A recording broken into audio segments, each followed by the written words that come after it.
Welcome to This Explainer. Let's just lower our voices a bit, shall we? We're going to take a quiet, almost mesmerizing journey through 22 unresolved historical anomalies. Things that still, even now, just whisper from the shadows. Think of this as opening an atlas of echoes, where we're tracing the very faint outlines of a world that simply slipped away, leaving only the strangest fragments behind. There's this thought I want us to keep in mind as we go. Sometimes history doesn't preserve endings, it only preserves that brief, fleeting moment right before things disappear. So instead of trying to force hard scientific conclusions today or debating textbook facts, we're just going to explore the silence of the past. We'll look at those gray spaces where certainty just fades away, and all we're left with are these haunting, beautiful questions. Let's just let the mystery speak for themselves. We'll start our catalog with Chapter 1, Whispers of the Elements.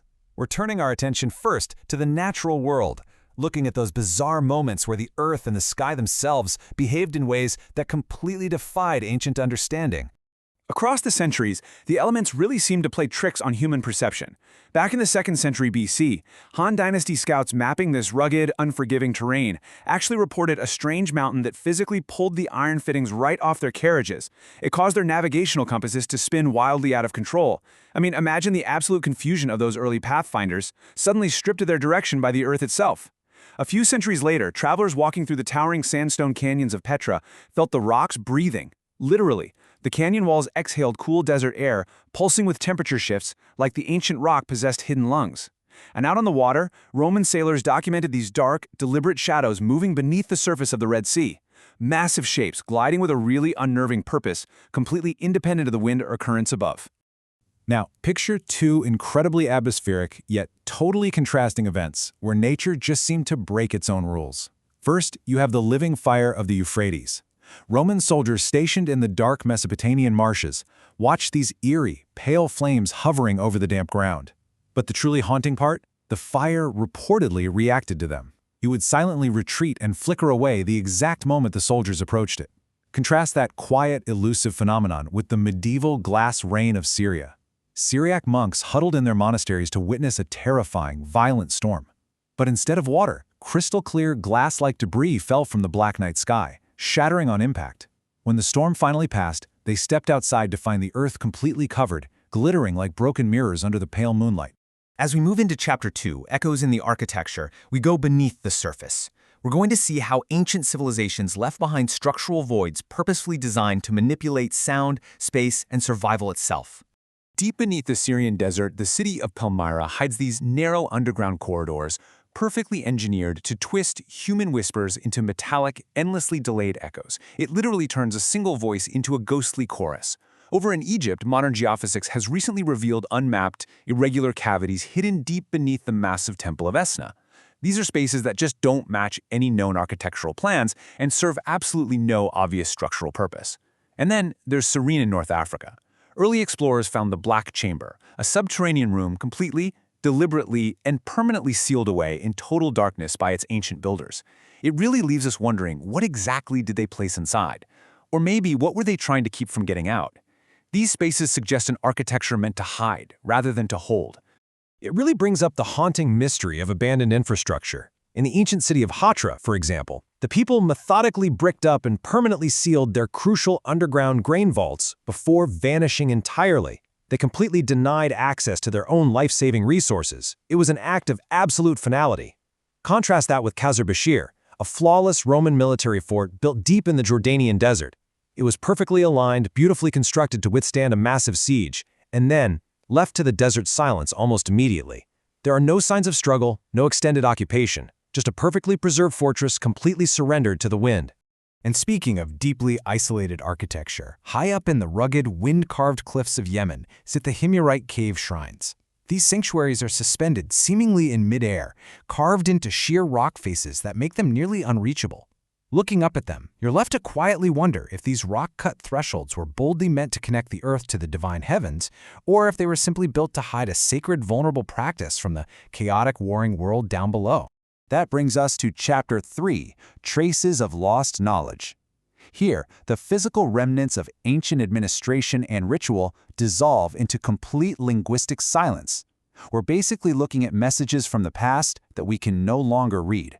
We can trace the ghosts of this lost communication back to the Kushan Empire's rumored ivory archive. This was said to be a vast royal library of knowledge, painstakingly carved entirely onto delicate bone. An entire culture's memory vanished without a single definitive trace. Then, deep in the desolate Tarim Basin, we find the bone tablets of Lulon. Now these weren't just discarded. They were deliberately snapped in half, effectively breaking the texts. Were they part of a forgotten ritual, or maybe a desperate attempt to break a code? To this day, they're covered in an unreadable, abstract script that matches absolutely no known language on Earth. Finally, imagine descending deep inside the pitch-black Qanat water tunnels of Iran, hundreds of feet underground. Down there, someone meticulously carved cryptic geometric symbols into the wet stone, markings that serve zero engineering purpose in a place entirely devoid of light. So who are they meant for?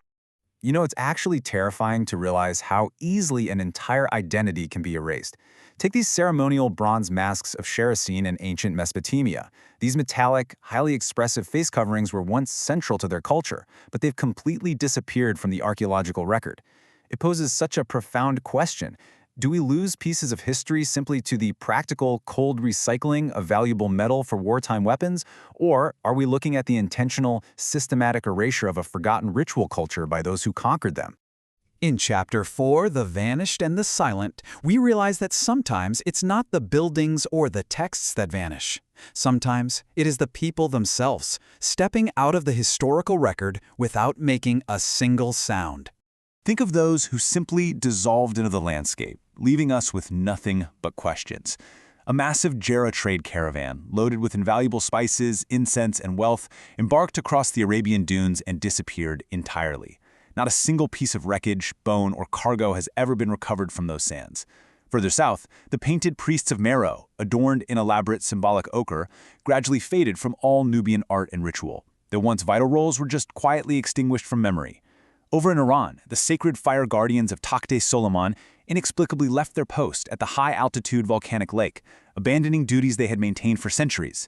And perhaps most poignantly, there's the royal tomb of Queen Zenobia's son in Palmyra. Despite ruling an empire and building vast necropolises for the honored dead, his tomb is completely absent. Either it was never built, or it was intentionally forever left unmarked. For our final chapter together, Chapter 5, Illusions and Empty Spaces, we're going to look at the architecture of absence. This is where the landscape itself seems to hold a memory that humanity has forgotten. A settlement doesn't always fall to the dramatic, sweeping fires of war. Sometimes spaces become empty through much quieter means. The oasis city of Karkhan, for instance, faded away as its vital river slowly changed course. The people quietly withdrew from the parched landscape over generations, leaving their homes to the creeping sands. But contrast that slow environmental shift with something deeply, unsettlingly deliberate, an early Sarmatian steppe tomb. It required immense, backbreaking labor from an entire community to construct this grand burial mound. Yet, when modern archaeologists finally breached its seals, expecting a king's ransom, they found the massive inner chamber perfectly intact, but intentionally left completely empty. No human remains, no gold, no artifacts. Just a purposeful, echoing void built at a massive human cost. Deep in North Africa, vast buried stone circles shift gently beneath the Tunisian sand. They form these sweeping geometric anomalies that satellite imagery can barely detect through the dunes. When you study the faint outlines, you're left entirely unsure if you're looking at the foundational ruins of lost cities, ancient ancestral markers meant to be seen only by the gods, or simply natural mirages of wind and geology playing tricks on our modern eyes. It completely blurs the line between human intent and natural illusion. As we close out this explainer, we really have to ask ourselves, when a city, a tomb, or a caravan disappears without a trace of destruction, where exactly does its history go? We're left with this hushed, lingering thought. Perhaps history isn't just a loud, triumphant record of what survived.